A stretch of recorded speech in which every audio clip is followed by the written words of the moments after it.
Bonjour, nous reparlons un instant du nombre d'or, de la géométrie et de l'architecture.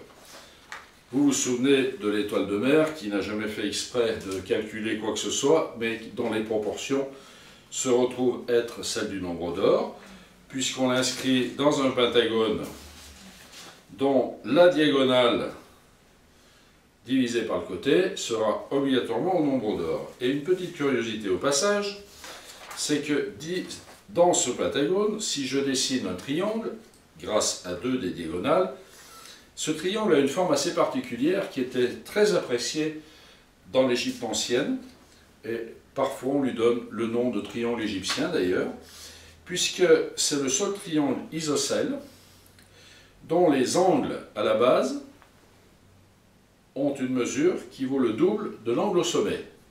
Et pour ça, eh bien, il faut deux conditions: que cet angle mesure 72 degrés ainsi que celui-ci, et donc celui-ci 36. Et quand on construit un tel triangle, eh bien, sans avoir voulu utiliser le nombre d'or, on retrouve la proportion du nombre d'or, le côté divisé par la base, c'est le nombre d'or, puisqu'on le retrouve exactement dans l'étoile et le pentagone, où on a des triangles égyptiens autant que l'on en veut, puisqu'il suffit de tourner le pentagone pour en trouver un certain nombre, et chaque fois on aura cette proportion. Alors une petite particularité quand même, qui n'est pas banale, c'est que du coup l'angle du pentagone est partagé en trois angles égaux de 36 degrés. Or ça s'appelle la trisection, et la trisection d'un angle, ça n'est pas une opération tout à fait banale. Donc les Égyptiens utilisaient couramment ce triangle, sans pour autant faire le calcul, puisque je l'ai rappelé tout à l'heure, ça n'était pas possible, surtout avec les hiéroglyphes. Dans l'architecture, nous avons vu que, en faisant un rectangle de 8 intervalles de long par 5 intervalles de large, on approchera très près du nombre d'or, puisque la proportion 8 cinquièmes, qui est une fraction que l'on peut réduire à 16 dixièmes, 16 divisé par 10, ça fait 1,6. On retrouve bien sûr sur la canne des bâtisseurs la coudée, qui au passage, si on prend un cercle de 1 mètre de diamètre, le périmètre de ce cercle sera environ de 314 cm. Et quelques chiffres après la virgule, bien sûr, mais admettons 314. Et bien si on fait 314 divisé par 6, on trouve exactement la longueur de la coudée égyptienne, 52 cm à des poussières. Donc il y aura un rapport entre la coudée et pi. C'est un peu magique, mais c'est ainsi. Donc les bâtisseurs utilisaient ce genre de canne, la corde à nœud, et sans le faire exprès, encore une fois, utilisaient des proportions qui étaient dans les proportions du nombre d'or. Le seul architecte dont on soit sûr qu'il a utilisé le nombre d'or, puisqu'il en a fait un principe de construction, en construisant des immeubles non pas d'après un système numérique, mais d'après les mesures humaines, c'est le célèbre architecte Le Corbusier, qui, dans le milieu du XXe siècle, a laissé un grand nombre de bâtiments, aussi bien en Algérie qu'à Marseille, à Firminy, etc. Alors, pour ce faire, il a construit un modèle appelé le module or. Alors, module or, c'est un mot valise constitué du mot module et or, nombre d'or. Donc, son module or, comme vous pouvez le constater, a des mesures qui sont tout à fait précises, et si bien que la taille totale divisée par la hauteur du sol au nombril soit égale exactement à la valeur du mythique nombre d'or.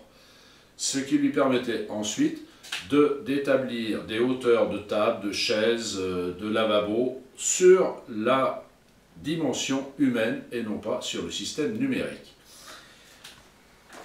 Un outil que je n'ai pas présenté et qui peut être intéressant, puisque c'est un outil finalement fort simple, ce que l'on appelle un compas de proportion, qui est constitué comme presque du compas, de deux branches, sauf qu'elles se prolongent. Et la particularité, c'est que la grande branche divisée par la petite, évidemment, est dans la proportion du nombre d'or, Et d'après notre célèbre théorème de Thalès, si cette longueur divisée par celle-là est égale au nombre d'heures ainsi que celle-là divisée par celle-là, les droites étant parallèles, la proportion du nombre d'heures se retrouve entre ces deux branches et celle-là.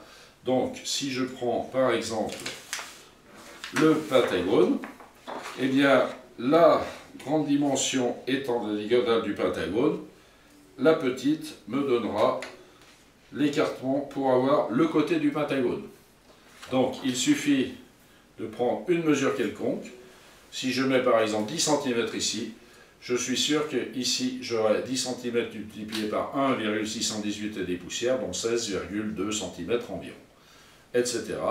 Donc, sans aucun calcul, je peux reporter, dessiner des triangles, des rectangles, des pentagones, en ayant un outil extrêmement simple sous la main.